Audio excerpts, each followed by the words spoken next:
Mutton కర్రీలో ఉప్పు, కారం, పసుపు, అల్లం వెల్లిపాయ, పెరుగు, నిమ్మకాయ వేసి మ్యారినేట్ చేసి పెట్టుకోవాలి. ఆనియన్స్ బ్రౌన్ కలర్లో ఫ్రై చేసి పెట్టుకోవాలి. ఆయిల్ వేసి హోల్గా గరం మసాలా స్పైసెస్ వేయాలి. వేసిన తర్వాత మటన్ వేసేసుకోవాలి. రైస్ ఉడికించుకోవాలి.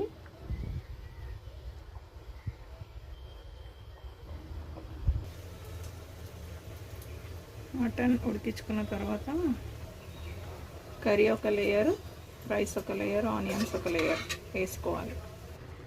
ఇలా అన్ని లేయర్స్ వేసి కొంచెం సేపు ఒక 10 minutes దమ్కి పెట్టాలి. Mutton biryani ready.